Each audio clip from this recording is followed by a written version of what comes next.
Okay.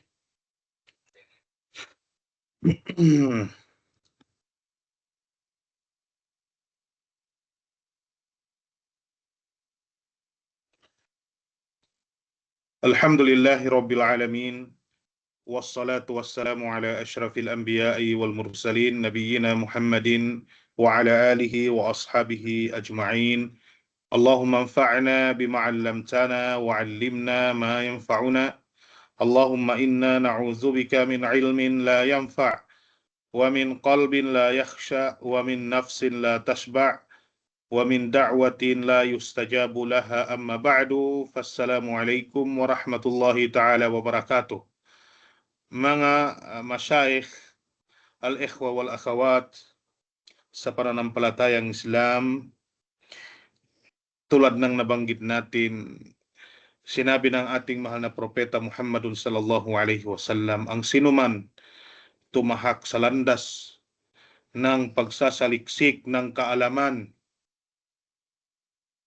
tumahak sa landas ng pagsasaliksik ng kaalaman, ay pinapagaan sa kanya ng Allah subhanahu wa ta'ala ang daan papuntang paraiso. Dahil ang mga ibada, ang mga pagsamba, ito ay nangangailangan ng kaalaman, nangangailangan ng ilm. Kayfa tusalli, kayfa tuzakki, kayfa tasumu, wa kayfa tahujju bidun ilm. Paano ka magsasagawa ng pagdarasal? Paano ka mag-aayuno? Paano ka magzazakat, magsasagawa ng hajj kung wala kang kaalaman? Kaya sapat na itong reward, kumbaga itong malaking gantimpala na binigay ng Allah subhanahu wa ta'ala sa mga taong nagsasaliksik ng kaalaman. Kaya sa ating mga kapatid, ayol ikhwa wal akhawat, dapat nating bigyan ng oras ang mga ganitong pagpulong-pulong. Okay? Tayyib. Nabanggit natin sa nakaraan, wa yusannu limaridin yadurruhu, at pinahintulutan o kaya sunna sa may sakit ang pagtigil sa pag-aayuno kung ito ay nakapinsala sa kanya. Kung ito ay nakapinsala sa kanya.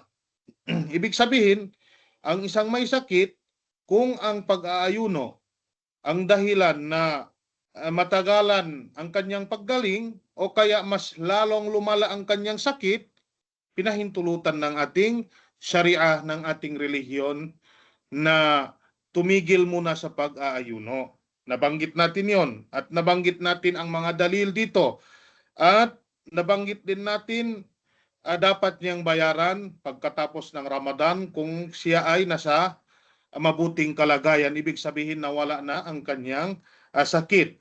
Pangalawa, nabanggit din natin wali musafirin yaksur, at pinahintulutan din sa taong manlalakbay na pwede siyang tumigil sa pag-aayuno. Ang taong manlalakbay pwedeng tumigil sa pag-aayuno. So nabanggit dito, wali musafirin yaksur, na ang kanyang kalagayan, pwede siyang nagpapaikli ng dasal. Dahil sa Hanabila, sa pananaw ng mga ulama, Hanbali, kapag ang isang tao, kumbaga, ang isang manlalakbay, traveler, na ang kanyang layunin ito ay gumagawa ng ma'siyah, ng kasalanan sa Allah subhanahu wa ta'ala, hindi pinahintulutan na magpaikli ng dasal. Halimbawa, ikaw ay nasa Marawi o kaya nasa Zamboanga, tapos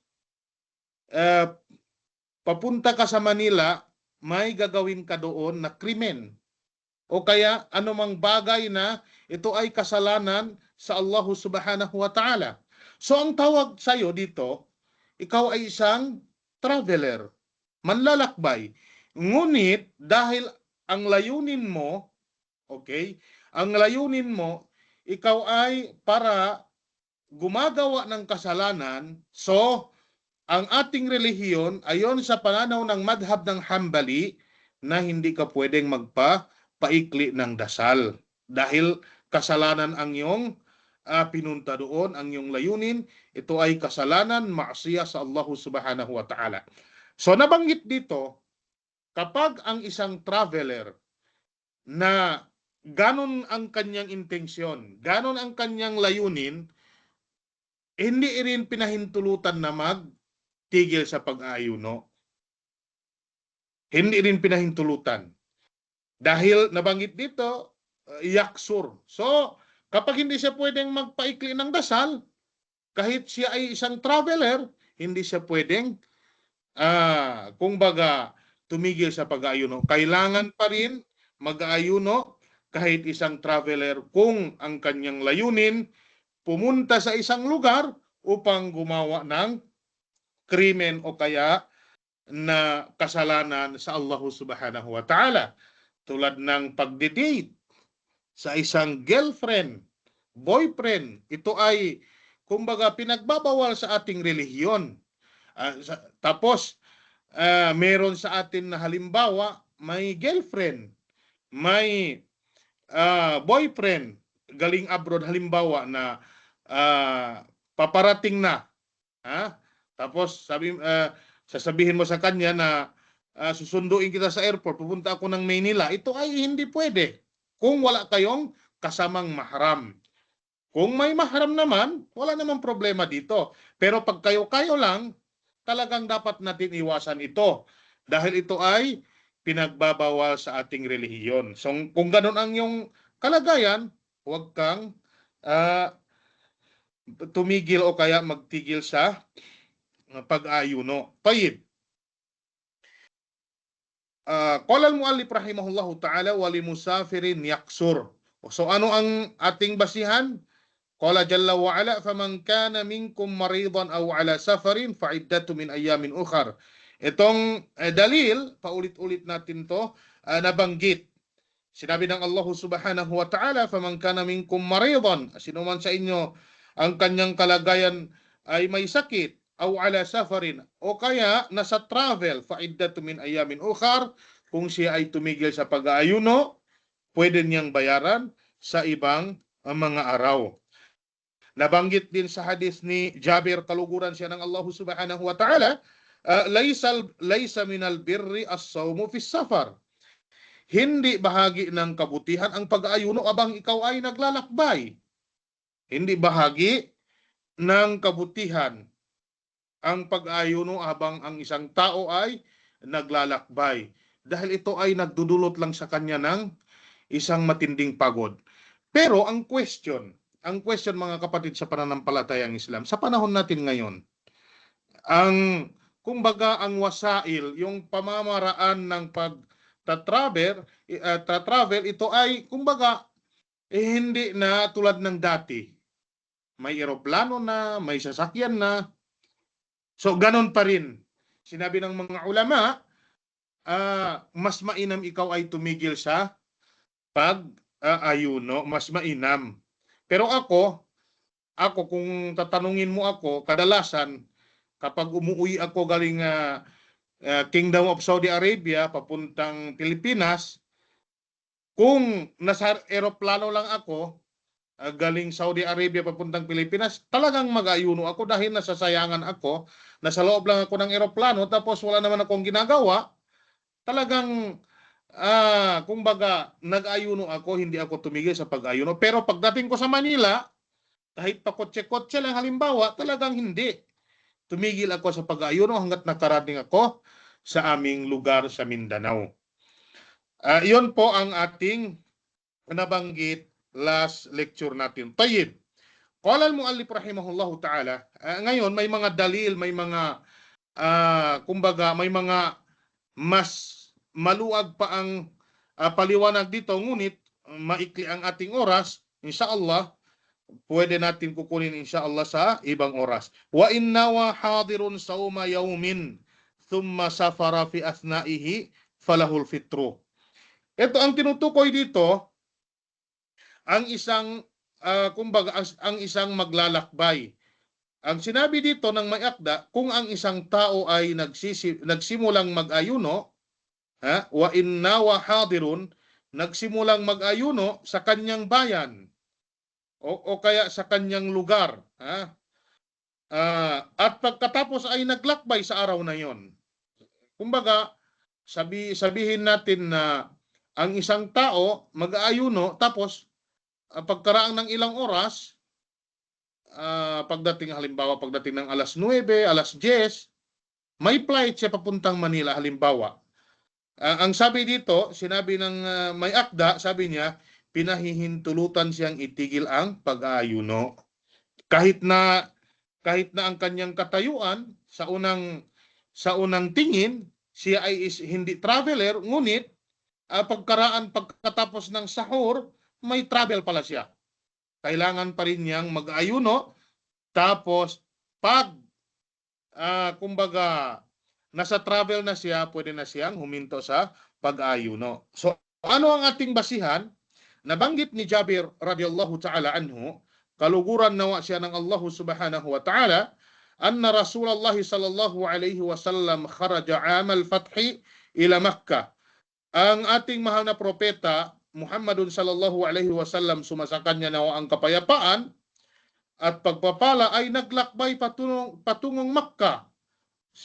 Sinabi ni Jabir radhiyallahu ta'ala anhu, noong taon ng Fathu Makkah, fi Ramadan, sa buwan ng Ramadan, fasama, at siya ay nag-aayuno. Ibig sabihin, sa oras na yon, ang ating mahal na propeta Muhammadun sallallahu alaihi wasallam, nagnanais siyang mag-travel papuntang Makkah. Ngunit, nung nasa Madina pa siya, hindi pa siya nag-aalis doon, siya ay mag-ayuno. Kumbaga, nagsasahur siya, ginagawa niya lahat ang gawain ng mag-ayuno. Tapos, pagkaraan nito, sinabi ni Jabir, hatta balaga qura'al ghamim. Hatta balaga qura'al ghamim. Na'am, tayyib. Fasama an-nasu thumma da'a biqadahin min ma'in farafa'ahu hatta nazara an-nasu ilayhi thumma shariba. Sinabi ni Jabir, siya ay nag-ayuno hanggang sa makarating siya sa lugar na kung tawagin Qura al-Ghamim. Ito ay malapit sa Madina. Qura al-Ghamim. At ang mga tao ay nag-ayuno din kasama ang ating mga propeta, ang ating propeta Muhammadun sallallahu alaihi wasallam. Pagkatapos, humingi siya ng isang basong tubig. Thumma da'a biqadahin min ma'in. Humingi siya ng isang basong tubig, tayyib, at itinaas niya ito. Kumbaga, farafa'ahu, upang makita ng lahat ng tao, at pagkatapos ay uminom na siya. Ang ating mahal na propeta Muhammadun sallallahu alaihi wasallam, habang siya ay kumbaga may balak na mag-travel, siya ay mag-ayuno. Pag kinalaunan, nung nakaalis siya galing Madina, nakarating siya sa lugar na kung tawagin Qura al-Ghamim, humingi siya ng isang basong tubig at itinaas niya ito upang makita ng mga tao na ang pag-aayuno sa isang traveler na hindi ito ay mabuting gawain, hindi mabuting gawain. So, mas mainam mga kapatid sa pananampalatayang Islam, tayo ay sumunod sa sunna ng ating mahal na propeta Muhammadun sallallahu alaihi wasallam. Tayo.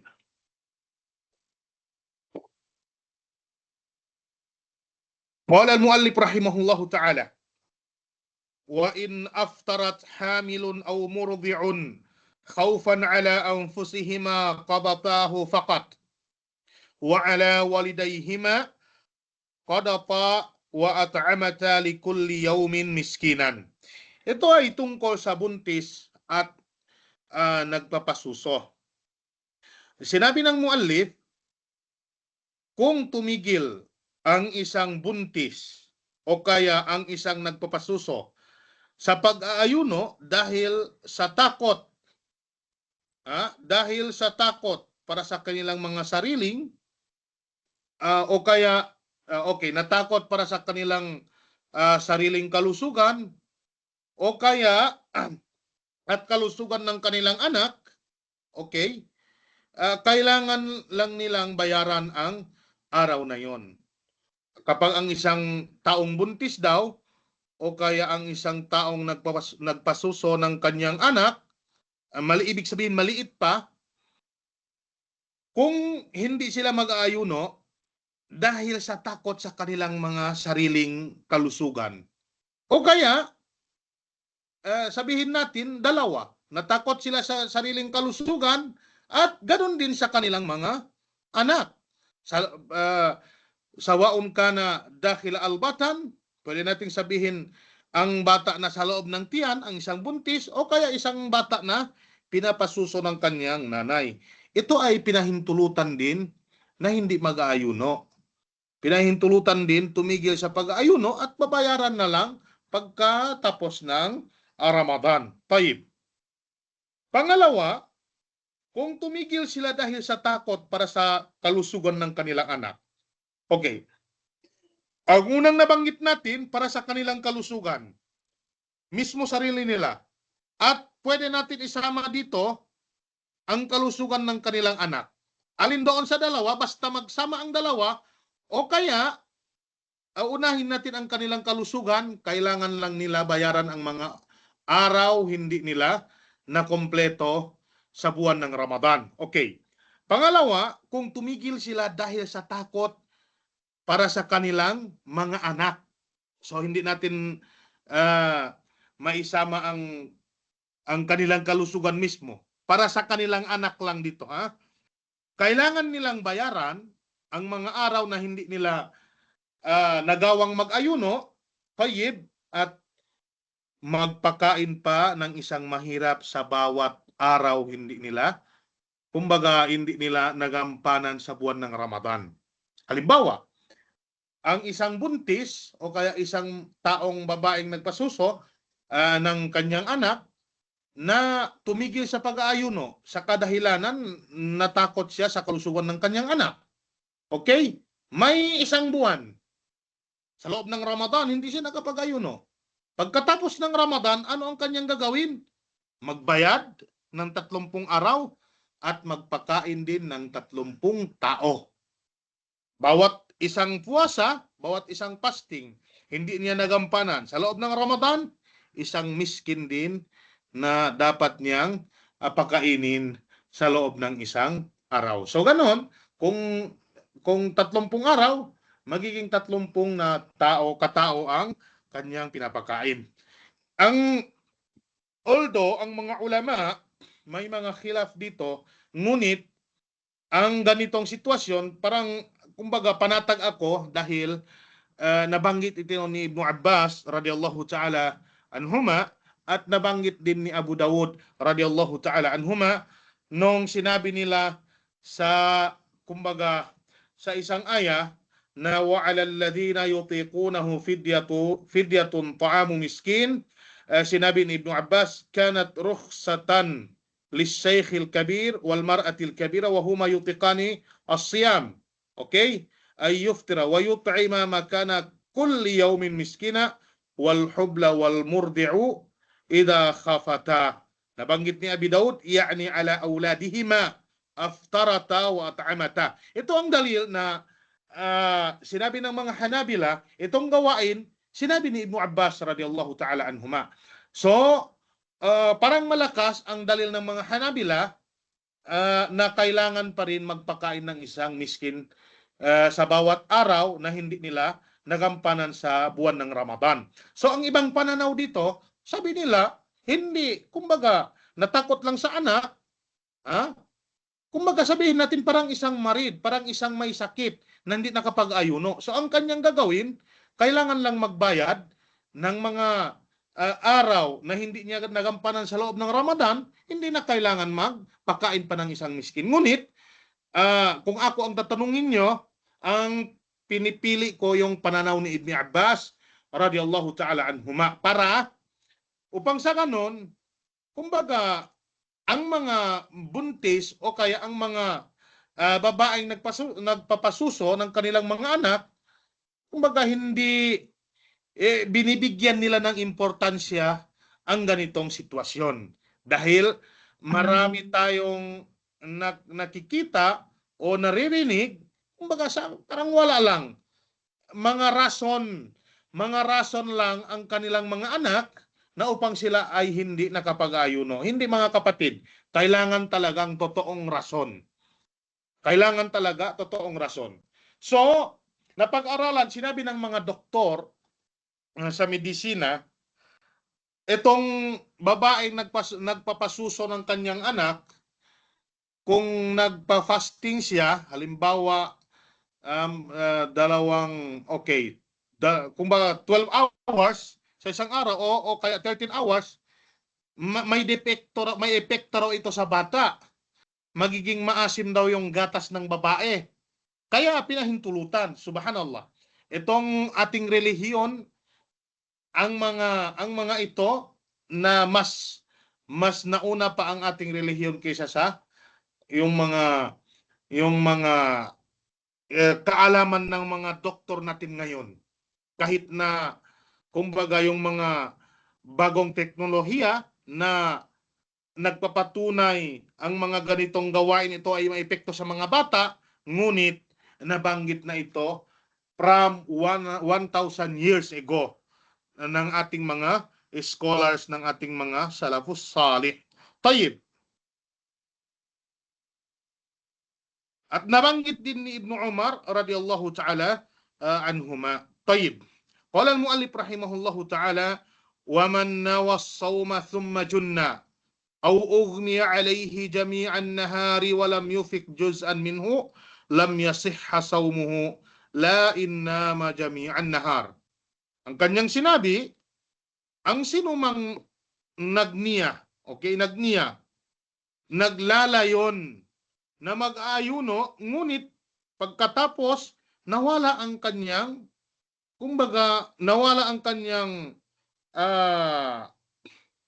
yung tamang pag-iisip, nawala sa sariling katinuan, nabaliw halimbawa, o nawalan ng malay. Qaulul mu'allif rahimahullahu ta'ala, ugmiya alayhi, nawalan ng malay. Okay?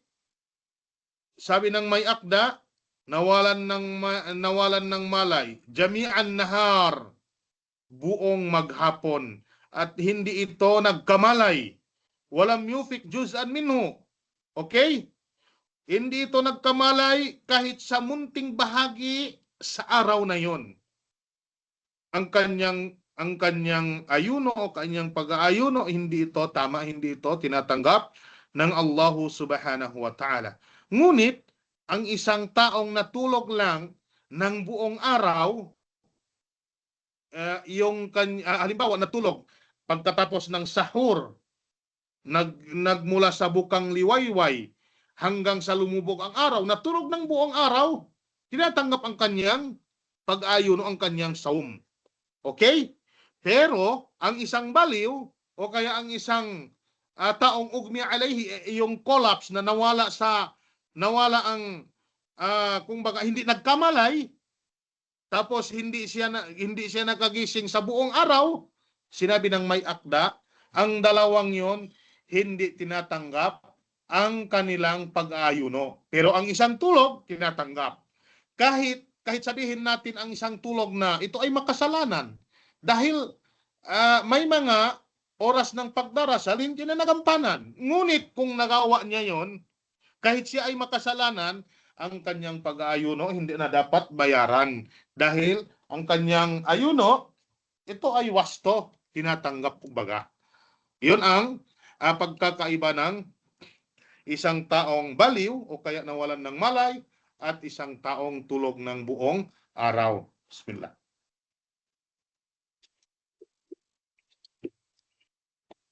Tayyib.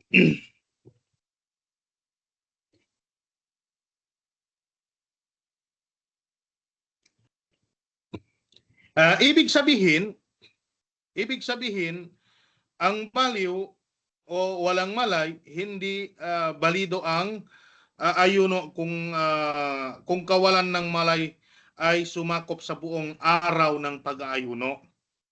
hindi talaga valid. At yung taong natulog naman, valid ang kanyang pag-aayuno kahit natulog pa ito ng buong araw. Kahit natulog pa ito ng buong araw. Ang tanong, anong pagkakaiba ng baliw o kaya nawalan ng malay at saka sa isang taong tulog? Bakit tama, wasto ang pag-aayuno ng isang tulog? Kung titingnan natin, parang nawala rin ang kanyang, kumbaga nawala rin sa sarili, na hindi din siya nagkamalay. Nawala rin sa tamang pag-iisip dahil tulog siya eh. Sinabi ng mga ulama, anna an-nawma la yazulu bil ihsas bil kulliyah wa huwa fi hukmil muntabi. Dahil ang pagtulog daw ay hindi ganap na nag-aalis ng pakiramdam. Ito ang sabi ng mga ulama. At ang taong tulog ay itinuturing na gising pa rin. Parang gising dahil kung sabihin natin idanubbiha, dahil kung gigisingin mo siya ay nagigising. Pero ang taong baliw, ang taong nawalan sa kanyang sarili, hindi nagkamalay, talagang hindi. Kaya iyon ang paliwanag ng mga ulama at tama naman ito. Okay? At tama naman ito. Kung tatanungin kayo kung ano kumbaga ano ang hukom o kaya hato sa taong ganito ang kanyang kalagayan, yon ang isasagot nyo. Tayyib. Innal majnuna lahu halatun. Kumbaga, ang taong may kapansanan sa pag-iisip o kaya ang taong baliw, may iba't ibang sitwasyon. Nabanggit dito, al-halatul ula ay yajunna kullan nahar fahada la yasihhu sawmuhu wala qada'a alayhi.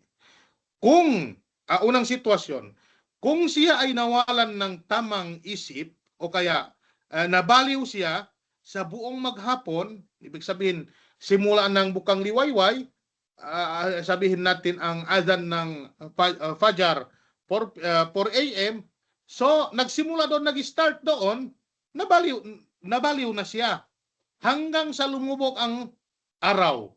Sinabi ng mga ulama, la yasihhu sawmuhu, ang kanyang pag-aayuno sa araw na yon, hindi wasto, hindi valid, at hindi rin kailangan bayaran. Dahil isang baliw, alam naman natin ang baliw, hindi, kumbaga, hindi, wala siyang, kung tawagin na pananagutan sa Allah subhanahu wa ta'ala, at hindi rin tinatanggap sa kanya ang mga gawain pagsamba sa Allah subhanahu wa ta'ala. Kaya hindi rin siya pwedeng magbayad at wala din siyang babayaran. Tayyib. Pangalawa, ay yajunna ba'da nahar fanaqulu siyamuhu sahihun.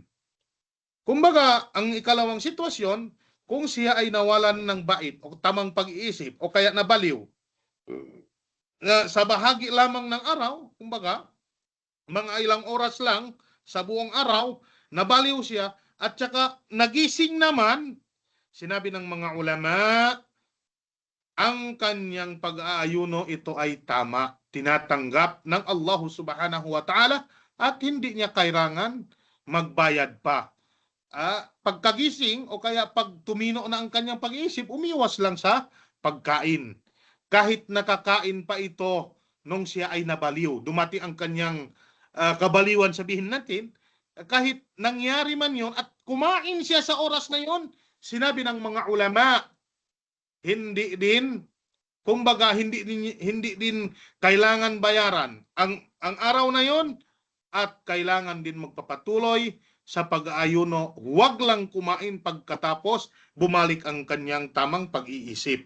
Tayyib, al-halatu thalitha, idza junna thumma afaqa min jununihi fi athna'in nahar naqulu yajibu alayhi ay yumsika wala yajibu alayhi. Itong parang yung pangatlo nabanggit ng mga ulama, parang ikalawang hala din.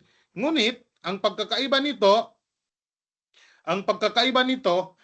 ang halimbawa sa pangalawang sitwasyon, may mga taong sabihin natin yung may mental disorder, yung may sakit sa pag-iisip, o kaya epilepsy, kung saan nawawala, kumbaga bigla lang ang kanyang isip, ito ay nawala sa kanya. Nakikita natin ito sa mga hospital, sa mga taong may anxiety, talagang nakikita natin ito. So, kung nangyari man yon, wala tayong problema dito at sasabihin natin na ito ay ipagpatuloy lang ang kanyang pag-aayuno at wala siyang babayaran. Tayyib. Ganon din sa lil mugma alayhi lahu halatun. Ganon din sa ang taong kung baga nahimatay, may iba't ibang sitwasyon. Ang unang sitwasyon, al-halatul ula ay yughma alayhi jami'an nahar, fahada naqulu bi anna siyamahu ghairu sahihin, lakin yajibu alayhi al-qada bittifaqil ummah. Nabanggit dito, sa unang sitwasyon, kung siya ay nahimatay sa buong araw, sabihin natin, simula ng magsahur siya hanggang lumabas ang bukang liwayway, doon nagsimula ang Fajr Sadiq. Hanggang sa lumubog ang araw, siya ay nawalan ng malay, hindi nagkamalay. Sinabi ng mga ulama, ang kanyang kalagayan, ang ganitong sitwasyon, hindi tinatanggap ang kanyang pag-aayuno, hindi valid, ngunit ang gagawin niya pagkatapos ng Ramadan, bayaran lang sa ibang araw. Okay, tayyib. Pangalawang sitwasyon, ay yugma alayhi fi athna'in nahar, ay sama thumma ba'da dhalika ugmi alayhi baqiyatan nahar, fanaqulu bi anna siyamahu sahihun madama annahu lam yatanawal muftiran. So, ang ikalawang sitwasyon daw, kung siya ay hinimatay sa gitna ng araw, halimbawa, nagising lang siya sa umaga, halimbawa, nagising siya sa umaga at nag-ayuno, tapos nahimatay sa hapon. Halimbawa, after zuhur, hinimatay ang kanyang ayuno o ang kanyang pag-aayuno, nabanggit ng mga ulama, ito ay valid o kaya tanggap. Basta't kung sa oras na hinimatay siya, hindi lang siya nakakain o kaya nakagawa ng mga bagay makakasira sa kanyang ayuno. Halimbawa, sabihin natin may isang taong nahimatay, tapos nilagyan ng dextrose. Nilagyan ng dextrose. Valid pa ba ang kanyang pag-ayuno o hindi na? Hindi na. Dahil ang dextrose, kasama ito sa mga nakakasira ng pag-aayuno. Okay? Hindi na. Pero nahimatay lang, walang iniinom na gamot, walang dextrose na nangyayari, mga nahimatay lang, tapos sabihin natin na dinala lang sa hospital, hindi naman pinapainom ng gamot, okay? O anumang bagay na kakasira ng pag-aayuno, tulad ng dextrose, sabihin natin ang kanyang pag-aayuno, ito ay valid, tama, at wala siyang gagawin pagkatapos ng Ramadan. Dahil tama naman ang kanyang pag-aayuno. Tayyib. Pangatlong sitwasyon, ay yakuna mughman alayhi thumma yufiqa. In kana nawa fil layli fa inna siyamahu sahihun. Wa in lam yanwi fala yasihhu sawmuhu. Itong pangatlong sitwasyon, gusto kong banggitin, kaya lang, ang pananaw kasi ng madhab na Hanabila dito, hindi tama ang pag-aayuno dito. Halimbawa, sabi dito, kung siya ay hinimatay at nagising din sa loob ng araw, kung siya daw ay may intention sa gabi, ang kanyang pag-aayuno ay tama. Kung walang intention, hindi tama. O gamitan natin ng imagination, ha. Ngayon araw, puwasa o kaya buwan ng Ramadan. Tayyib. Tapos, gusto kong mag-ayuno bukas. Okay. Paggabi, kumbaga, hindi pa ako nakapagniya, nahimatay na ako. Nawala ako kumbaga, wala na akong malay. So, kinabukasan nagising ako. Sinabi ng mga Hanabila, kung ako ay nakapagniya, may intention na nagpuasa bukas, ang aking pag-aayuno, ito ay tama, tinatanggap ng Allah subhanahu wa ta'ala. Pero kung hindi ako nakapag-intention, halimbawa after Isha, hinimatay ako hanggang sa dumating ang sahur, hindi pa ako nagising. Kinalaunan, pagdating ng alas 10 ng umaga, ako ay nagising. Ngunit, hindi ako nakapag-intention sa gabi. Ang pananaw ng Hanabila, hindi daw tinatanggap ang aking pag-aayuno dahil hindi ako nakapag-intention. Hindi ako nakapag-intention. Sinong may idea dito? May kaul pa ba dito na ibang pananaw ng mga ulama? Dahil ang ano kasi nila, ang dalil nila, man lam yujmi'. Kumbaga, sa hadis ni Hafsa, yung tao na hindi nakapag anong tawag dito?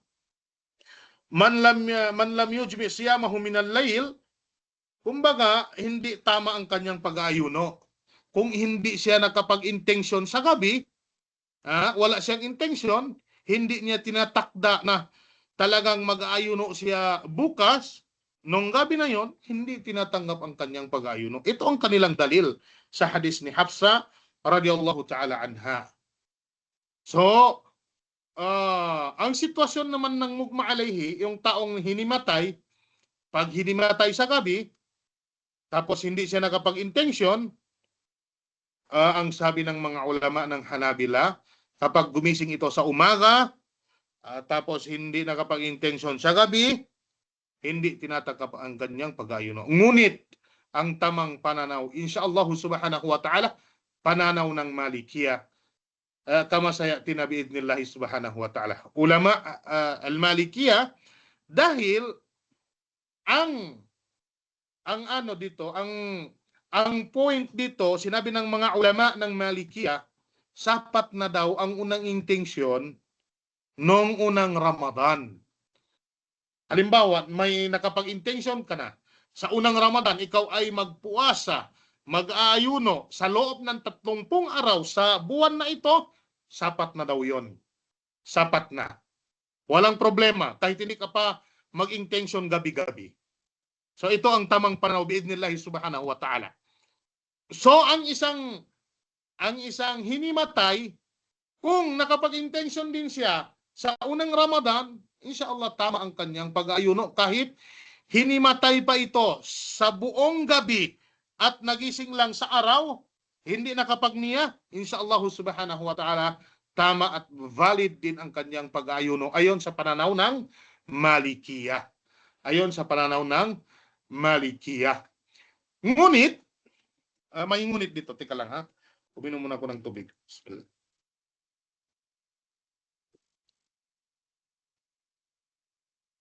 Ngunit, kung naputol daw ang kanyang niya, gagamitan din natin ng imagination. Kung naputol daw ang kanyang niya, ang kanyang intensyon, kailangan pa rin niya ulitin yon. Mag-intention ulit. Halimbawa, gagamitan natin ng imagination. Ikaw ay nakapagniya sa unang Ramadan na magpuasa sa loob ng 30 araw, tapos biglaan may isang biglaan na sitwasyon, ikaw ay may travel. Di ba sinabi natin ang traveler na sunna sa kanya hindi mag-ayuno sa Ramadan? So, naputol ang inyong niya. Kumbaga naputol mo, ikaw hindi nakapag-ayuno ng ilang araw. So ang ganitong sitwasyon, kailangan pag mag-ayuno ka na, ulit, hindi ka na nasa travel, kailangan mong ulitin na magniya ka, mag-intensyon ikaw ay mag-ayuno bukas. Yon lang ang, kumbaga, may konting pagkakaiba. So ngayon, sa pananaw ng Hanabila, ang taong, hindi ko alam kung anong tawag to sa wikang Tagalog. Yung taong hindi nakapagsahur, ano bang tawag doon?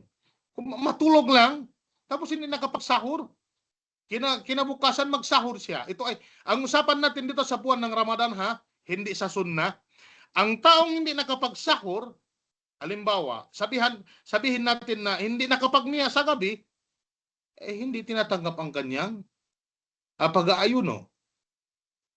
Kadalasan kasi ang ang pagniniya sa sahur. Ngunit kung siya ay nakapagniya ba'da al-isha, after tarawih, 11 o'clock sa gabi, 12 o'clock sa gabi, tapos matulog siya, hindi na siya nakapagsahur, wala tayong problema doon. Dahil sinabi ng mga ulama, basta't doon sa gabi, ikaw ay may intensyon, nakapagniya ka na, itinakda mo na ikaw ay mag-ayuno, kinabukasan wala tayong problema. Pero kadalasan kasi sa atin, ang ating intensyon doon sa sahur. So kung ganito ang sitwasyon, ang tao na hindi nakapagsahur at kumbaga sabihin natin hindi siya nakapag-intensyon sa gabi na yon, hindi tama ang kanyang pag-ayuno. Ngunit kaya nga ang pananaw ng Malikiya parang malapit kumbaga sa tamang pananaw ng mga salaf, ng mga salaf, insyaallah subhanahu wa ta'ala, yakfi, kumbaga ito ay sapat na ang unang niya sa Ramadan.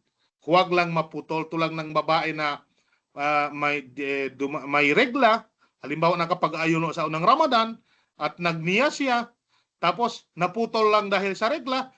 Pagkatapos ng regla, kailangan niya ulitin ang niya. Kailangan niyang ulitin ang niya. Tayyib. Babanggitin natin mamaya insyaallah subhanahu wa ta'ala kung ano ang hatol ng niya at kung saan nanggaling ang niya biidnillahi subhanahu wa ta'ala. Dahil may mga kapatid natin, may mga kapatid tayo na sa niya pa lang nahihirapan sila. Hindi nila alam kung ano ang gagawin nila sa pagniniya. Ang niya ito ay very simple.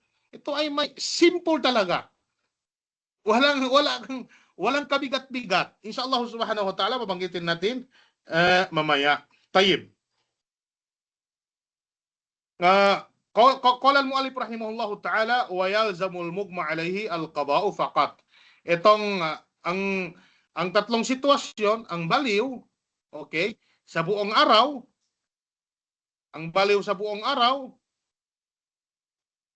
hindi tinatanggap ang kanyang pag-aayuno, ngunit hindi siya nagbabayad. Ang hinimatay sa buong araw, hindi tinatanggap ang kanyang pag-aayuno, ngunit nagbayad siya. Kailangan niyang bayaran ang araw na iyon. Walidhalika qala al-mu'allif rahimahullahu ta'ala wa yalzamul mughma alayhi al-qada'u faqat. Wa amma an-naimu jami'un nahar, yung taong natulog buong maghapon, tama ang kanyang pag-ayuno at wala siyang babayaran. Ngunit siya ay makasalanan dahil sa pag-iwan niya ng mga sala tulad ng salatul zuhur, salatul asar, salat al-fajr.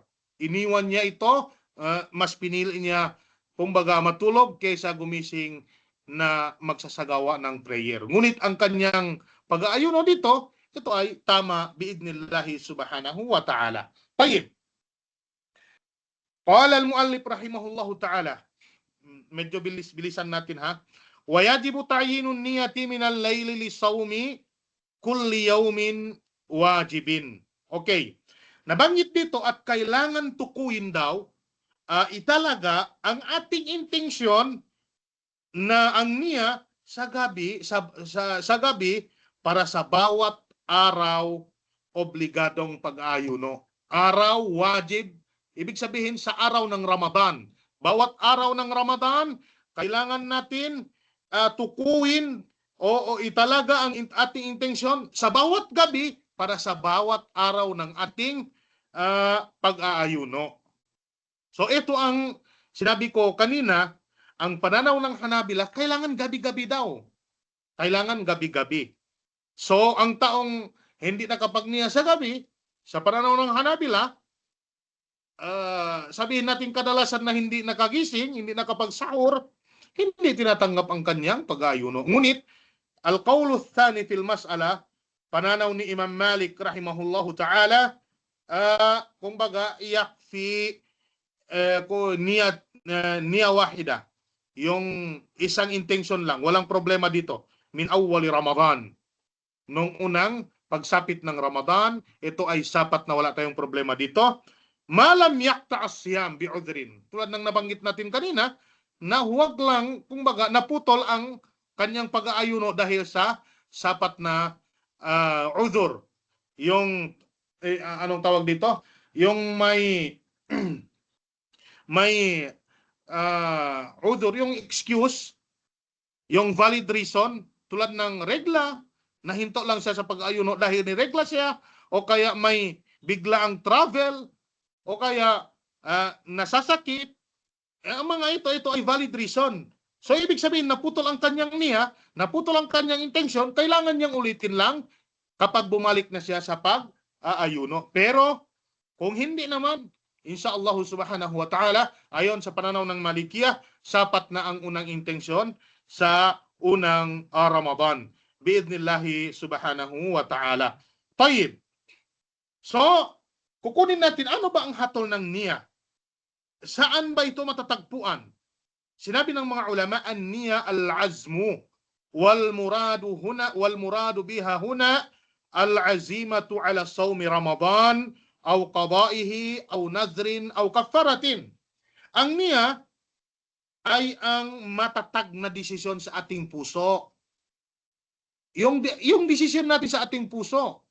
Yung kumbaga, kung may gagawin tayo, alam ng ating puso na yun ang ating gagawin.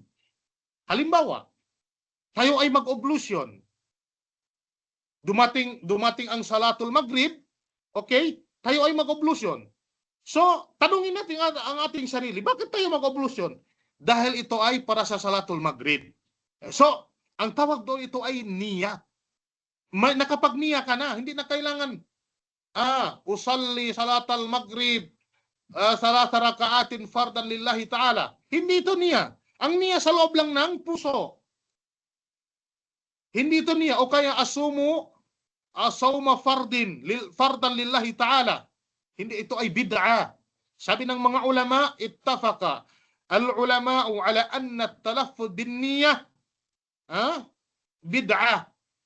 Yung talaffuz, yung babanggitin ang niya maliban lang sa Hajj. Dahil ito ay nagawa ng ating mahal na propeta, Muhammad sallallahu alaihi wasallam. Ngunit ang ibang mga ibadah, kumbaga, ang sunna dito, ang niya sa loob lang ng puso ng tao. Ang mga tao kasi nahihirapan. Paano ako kapag niya? Halimbawa, ikaw ay magsasagawa ng Salatul Zuhur. Kung ikaw ay tumayo, hindi ba yun niya? Kung tanungin mo ang iyong sarili, bakit ako nandito? Ako ay magsasagawa ng Salatul Zuhur. Ito ay sapat na para ikaw ay diretso na Allahu Akbar. Tapos magbasa ka na lang ng Dua ul-Istiftah. Alam ng Allah subhanahu wa ta'ala, ikaw ay magdarasal, magsasagawa ng Salatul Zuhur. Yun lang, hindi mo pwedeng hindi mo na kailangan ipaalam na usalli Salatul Zuhur arba'a rakaatin fardan lillahi ta'ala. Hindi. Ang mga ganito, although sinabi ng mga Shafi'iyya, nanggaling daw ito sa madhab ng mga Shafi'iyya, at napag-aralan natin ito sa galing Malaysia, galing Indonesia, yung mga dating mga kitab na maliliit na napag-aralan natin sa ibtida, may mga ganitong aralin. Hindi ba yung nakapag-aral ng ibtida, may mga ganito. So, nung nag-aaral ako ng ibtida, maraming mga ganito na binabanggit sa Kitabul Fiqh. Ang sabi dito, al-azimatu ala sawmi Ramadan. Yung matatag na desisyon sa puso. Ang tinutukoy dito ay ang determinasyong mag-ayuno para sa Ramadan. Al-azima, yung determinasyon ng isang tao. Okay? Aw qada'ihi, at saka yung pagbabayad ng utang sa Ramadan. Aw nadrin aw kaffaratin, ganon din sa nadar, o yung panata, yung nangako ka sa Allah subhanahu wa ta'ala, o kaffara, pagbabayad ng kasalanan o kaya sala. Kung ay may sala, kailangan ng kaffara. Inshallah, ang ganitong sitwasyon, inshallah makukuha natin sa muftirat, yung sa mga bagay na nakakasira sa mga ayuno. So, ang khulasa, okay, in short, ang lahat ng fard o kaya wajib, obligado, pinag-uutos ng Allah subhanahu wa ta'ala, kailangan may sapat na niya. Kailangan ng niya. Ito ay magiging shart para tatanggapin ng Allah subhanahu wa ta'ala ang ating mga gawain. Tayyib. Okay? Dahil nabanggit sa hadith, innamal a'malu binniyat wa innamal likulli imri'in ma nawa, sa hadith ni Umar ibn al-Khattab radhiyallahu ta'ala anhu. Ang katotohanan o tunay na talagang ang mga gawain na tinatanggap ng Allah subhanahu wa ta'ala, yung may intention lamang. Yung taong walang intention, hindi ito tinatanggap ng Allah subhanahu wa ta'ala. Kaya nga, wag tayong masyadong nangamba sa ating mga niya, dahil ito ay very simple. Very simple. Kung ikaw ay humarap na sa pagkain sa gabi, gumagawa ka ng sahur, alam mo na ito ay niya. Wala tayong problema. Diretso ka na lang. Bismillah. Magbismillah ka na lang dahil nandoon ka na. Alam ng Allah subhanahu wa ta'ala ikaw ay nakapagniya at may naitatag ka na sa iyong puso na intention upang ikaw ay magsasagawa ng upang ikaw ay mag-ayuno o kaya magsasagawa anumang obligado na inobliga sa iyo ng Allah subhanahu wa ta'ala. Tayyib. Nabanggit sa hadisul qudsi, yatruku ta'amahu wa sharabahu wa shahwatahu min ajli. Yatruku ta'amahu wa sharabahu wa shahwatahu min ajli. And sinabi ng Allah subhanahu wa ta'ala sa hadisul qudsi, iniiwan niya nung siya ay mag-ayuno ang kanyang pagkain, ang kanyang inumin, o ang kanyang pagnanasa para sa akin. Ibig sabihin, ang pag-iwan na yon nangangailangan ng niya para sa Allah subhanahu wa ta'ala lamang. Tayyib. Okay. Qala al-muallif rahimahullahu ta'ala, la niyata al-fardiyya. La niyata al-fardiyya. Anong ibig sabihin dito? Ang ibig sabihin, hindi na kailangan ang intention ng pagiging obligasya o kaya ito ay obligado, fardo. Halimbawa, ikaw ay magpuasa sa buwan ng Ramadan. Sabi mo, magniya ako, na kumbaga, nagniya ka, ito ay fardo na inutos sa iyo ng Allah subhanahu wa ta'ala. Fard ng Ramadan. Hindi na kailangan dahil ang Ramadan, ito ay fardo naman. Ang kailangan mo lang dito magniya, ikaw ay magpuasa sa Allah subhanahu wa ta'ala. Magniya ka lang, naglalayon ka lang na, kumbaga, ikaw ay mag-ayuno sa Allah subhanahu wa ta'ala. Huwag mo nang sabihin ito ay inobliga sa akin ng Allah subhanahu wa ta'ala fard. Tayyib.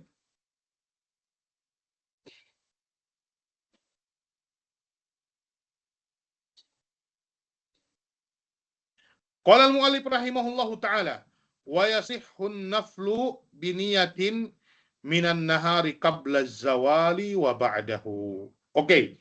Ang usapin naman dito, ang pag-uusapan natin dito, yung nafal, yung mga sunnah, ibig sabihin, yung mga anong tawag dito? Anong magandang term dito na ating gagamitin? Yasihun naflu biniyati minan nahar. Yung mga sunna yung pag-ayuno na sunna tulad ng sunna mutlak ka, yung mag-ayuno ka lang mutlak ka sa araw ng Monday, Thursday, at saka muqayyad sa araw ng Arafah, Ashura. Yung mga ganitong yung mga sunna, sabihin natin, sinabi ng Hanabila, ang sunna daw, ito ay wasto, ang taong kusang loob na gumagawa ng sunna, mag-aayuno ng sunna, kahit mag-intensyon sa araw. Kahit hindi siya nakapag-intensyon sa gabi, walang problema. Ang ano dito, ang tinutukoy ng mga ulama, ang gawain ng ating mahal na propeta Muhammadun sallallahu alaihi wasallam. Ang gawain ng ating mahal na propeta Muhammadun sallallahu alaihi wasallam, nabanggit ni Aisha, pagka umaga after salatul fajar, nakaalis na ang ating mahal na propeta Muhammadun sallallahu alaihi wasallam sa kanyang moske doon sa Madina at pumunta na ito sa kanyang mga asawa. Nabanggit ni Aisha, sinabi ng ating mahal na propeta, hal indakum shay, may mga pagkain ba kayo diyan? Nakaluto ba kayo? Nakapagluto ba kayo? Pag sinabi ng mga asawa niya na wala kaming pagkain dito sa bahay, sinabi ng ating mahal na propeta Muhammadun sallallahu alaihi wasallam, idhan fa inni saim. Kung ganun, sabi niya, ako ay isang mag-aayuno na lang. Ako ay nag-aayuno na lang. Sinabi ng mga ulama, ang ating mahal na propeta Muhammadun sallallahu alaihi wasallam, magniya siya sa kumbaga sa oras na yon, sa araw mismo ng araw ng kanyang pinag-aayunuan. Ibig sabihin, ang nafal, ang sunnah, hindi na kailangan kumbaga ikaw ay mag-intensyon sa gabi dahil ito ay tinatanggap ng Allah subhanahu wa ta'ala kahit sa araw ka mismo mag-niya. Sawaun ka na qabla zawal wa ba'dahu. Ang inyong intensyon, pwede ito kahit bago magtanghali o pagkatapos ng tanghali. Kahit ito ay sabihin natin after zuhur, ba'da zuhur, o kaya, halimbawa, gusto mo mag-ayuno sa araw ng Monday, halimbawa lang ha, tapos ikaw hindi kumain sa umaga, hindi ka nakapag-breakfast, hindi ka rin nakapag-lunch, pero ang niya mo, ang intention mo, hindi ka mag-ayuno, tapos ikaw ay natulog. Pagkagising mo sa adhan ng asar, sabi mo, hindi rin ako nakapag-breakfast, hindi rin ako nakapag-lunch. So ngayon, inni saim, ako ay isang mag-ayuno na. Tama ba ito? Yes, tama. Tinatanggap ng Allah subhanahu wa ta'ala. Dahil nabanggit dito, sawaun kana qabla zawal wa ba'dahu. Before zuhur o after zuhur, walang problema. Kahit pa mga ilang segundo bago lumubog ang araw, kung hindi ka nakakain sa breakfast o kaya sa tanghali, anumang bagay na nakakasira sa pagpuasa, kahit isang minuto pa ito, kung ikaw ay magniya sa oras na yon, inshallah subhanahu wa ta'ala, bibigyan ka ng gantimpala ng Allah subhanahu wa ta'ala sa inyong mabuting intensyon. Ito ang ibig sabihin ng mga ulama dito. Ngunit, ang ibang pananaw, tulad ng Malikiya, kailangan pa daw ito ng intensyon mula sa gabi. Abu Hanifa naman, ang pananaw ng madhab ng Hanafiya, sabi nila ilad duha. Yung waqtud duha, mga alas, halimbawa ang salatul fajar na alas 6 hanggang alas 7 ng umaga, pwede kang magniya. Tapos after doon, hindi na pwede. Ngunit, ang pananaw ng Hanabila at ibang mga ulama tulad ng Shafi'iyya, walang problema sa umaga. Pero, ang mga ulama, ang kanilang pananaw sa siyam mutlak at saka siyam muqayyad, ang mutlak yung mag-ayuno ka lang, walang kumbaga, walang oras na itinakda, ganito ang gantimpala o kaya ganito ang dapat sa ganitong araw ka mag-ayuno. Walang oras, kumbaga mutlak lang, general. Walang problema. Ang problema dito, yung muqayyad tulad ng Arafah, 'di ba? May oras na itinakda dito at may reward na tamang reward dito. Sinasabi sa hadith, kafaratun, kumbaga yung sanatayin, yung 2 taon na kasalanan ng isang tao na ito ay papatawarin ng Allah subhanahu wa ta'ala. Tulad ng Yawmu Ashura, may mga specific time at saka may mga specific na gantimpala mula sa Allah subhanahu wa ta'ala. So ang Hanabila, sabi nila, la yufarrikun. Hindi nila, kumbaga, parehas lang sa kanila. Kahit sa araw ka magniya, makakamit mo pa rin ang ganoon gantimpala. So, ang pananaw ng Malikiyah hindi pwede. Kailangan talaga sa gabi. So, warraji Allahu tabaraka wa ta'ala a'la wa a'lam at-tafsil. At-tafsil. Kumbaga, kailangan natin bigyan ng tamang diskusyon. Ang tamang diskusyon dito, unang-una, sa mutlakus siyam, yung walang specific na time, kumbaga, wala din specific na gantimpala mula sa Allah subhanahu wa ta'ala, wala tayong problema dito kahit sa araw, kahit araw ka magniya o kaya sa araw ka mag-intensyon mag-ayuro, wala tayong problema dito.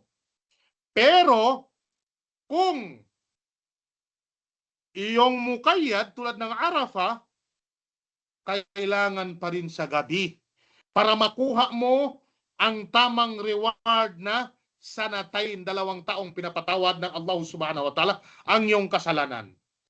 Pero kung ikaw ay hindi nakapagniya sa gabi, bago ka magniya, mga alas 9, at kinabukasan o kaya sa umaga, sa araw na yon, sa araw ng Arafah mismo, alas 9 ng umaga, tama ba ang iyong Sawm Arafah? Yes, tama.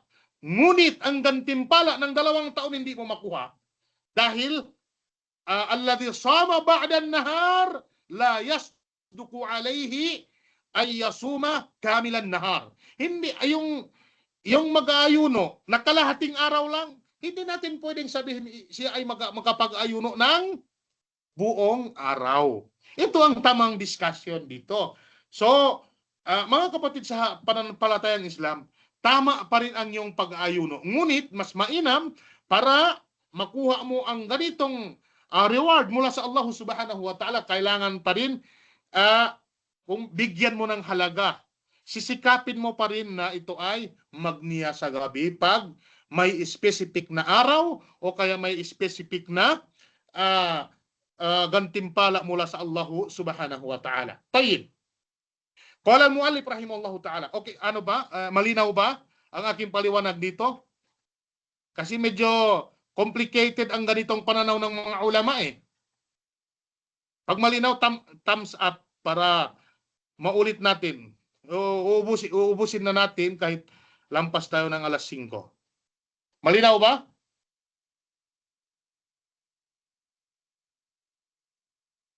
Tayyib. Parang hindi malinaw ah. Naliwanagan ba kayo? O baka naman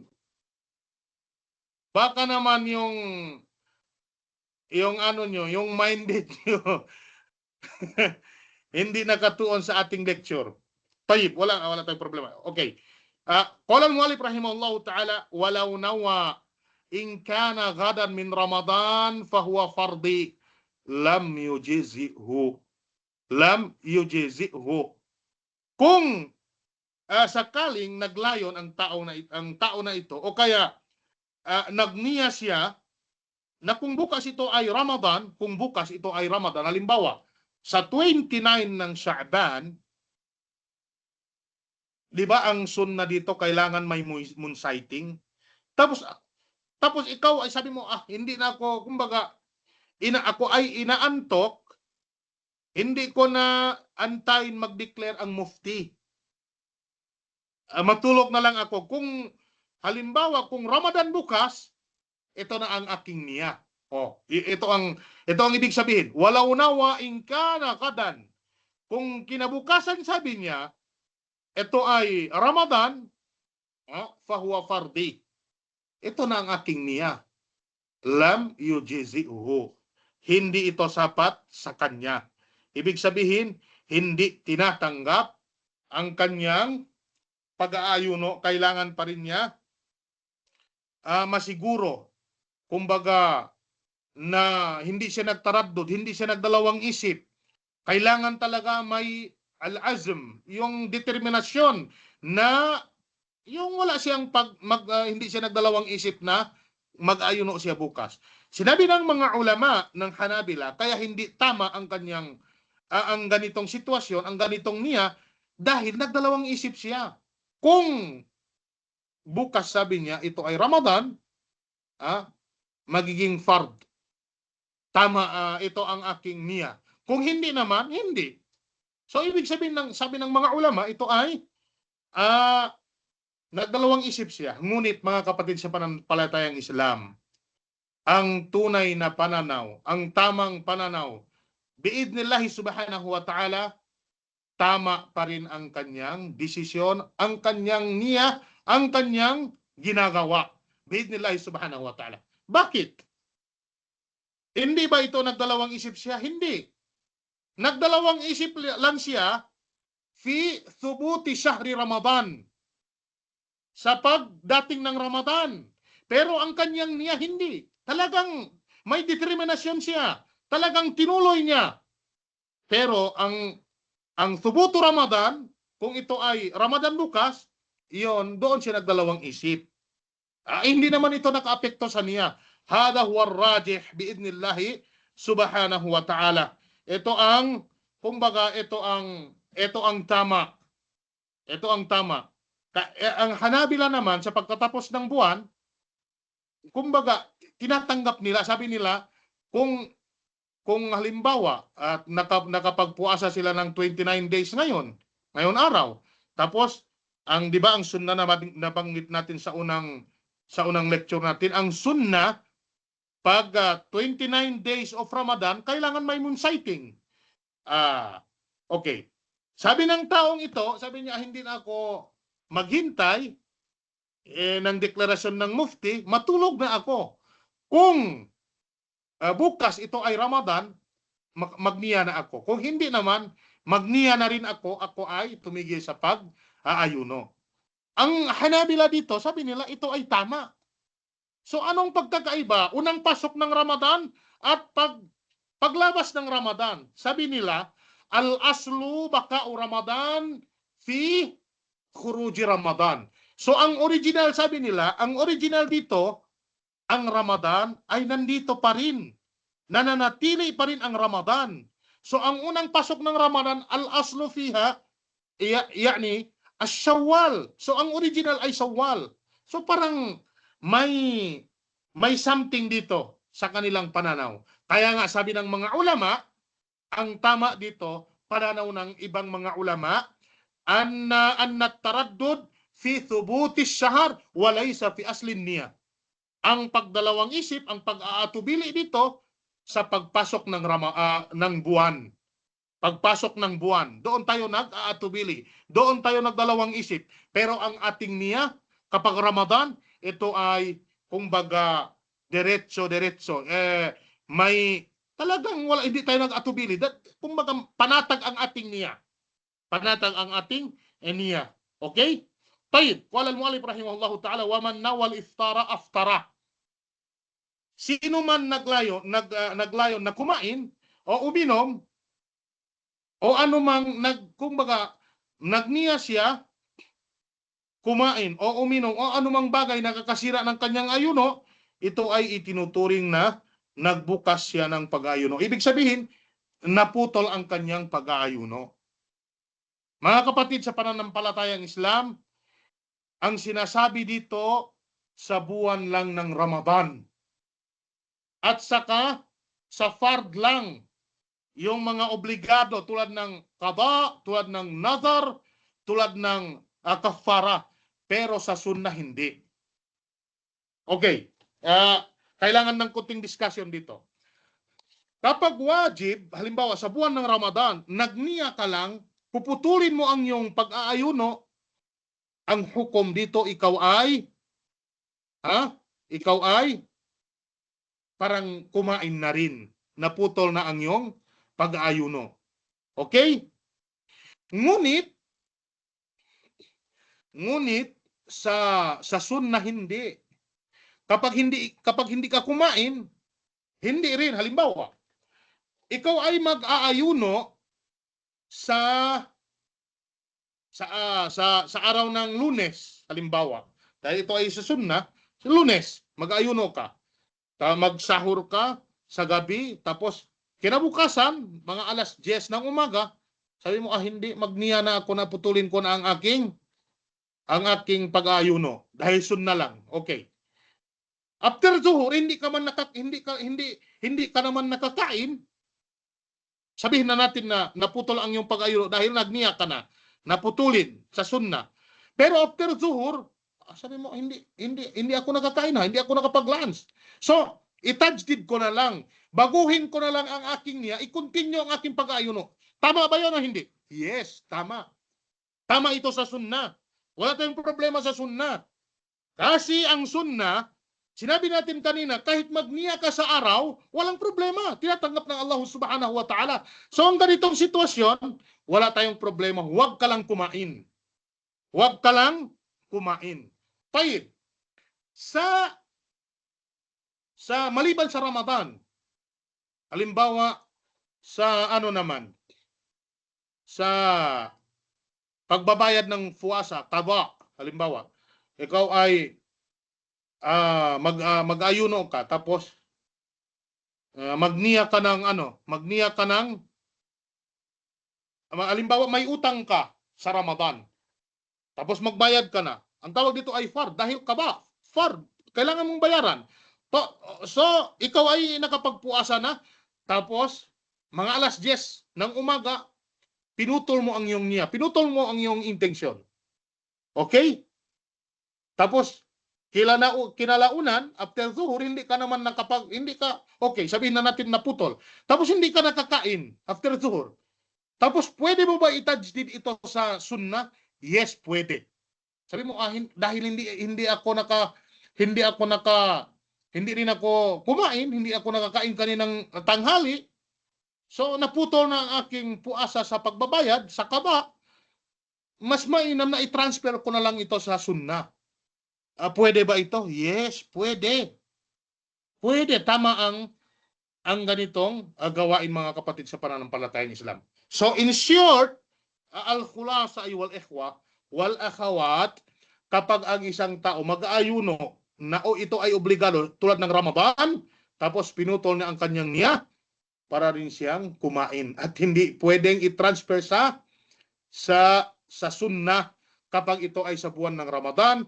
Kasi ang ganitong sitwasyon, ang ganitong pag-aayuno, kumbaga, la yasi', kumbaga hindi ka pwedeng gumagawa ng ibang ibadah min jinsihi, yung kaparehas niya, yung sunnah at saka wajib sa isang oras. So ang Ramadan, ito ay para sa Ramadan lang, hindi pwede kumbaga palitan mo ng sunnah. طيب هذا والله أعلم وصلى الله على نبينا محمد وعلى آله وصحبه أجمعين. Bukas insyaallah subhanahu wa ta'ala, ang kukunin natin, teka lang, yung babu ma yufsidus sawma wa yujibul kaffara, itong mga nakakasira sa pag-aayuno biidnillahi subhanahu wa ta'ala, at ano ang mga kabayaran na kung ikaw ay nagkasala sa buwan ng Ramadan, tulad ng jima', ikaw ay nagamit mo ang iyong asawa sa buwan ng Ramadan, sa araw ng Ramadan, hindi sa gabi, o kaya may imagination na nangyayari, o kaya anumang bagay na nakakasira dito, anong mga kafara, anong mga kabayaran dito biidnillahi subhanahu wa ta'ala. At pagkatapos nito, yung mga nakakasira na, yung mga sabihin natin tulad ng Dectros, tulad ng yung mga bago na nangyayari na ngayon, yung mga bago na nangyayari ngayon, inshallah subhanahu wa ta'ala, babanggitin natin. At mahalaga ito, lalong-lalo na sa mga nurses, sa mga doctors, sa mga taong may sakit tulad ng asthma, tulad ng yung hindi maganda ang kanilang tanafus, yung kanilang anong tawag dito? Paghinga. Inshallah subhanahu wa ta'ala, babanggitin natin bukas kung may sapat na oras. Tayyib? Okay. May katanungan ba? May 15 minutes pa o 14 minutes biidhnillahi subhanahu wa ta'ala.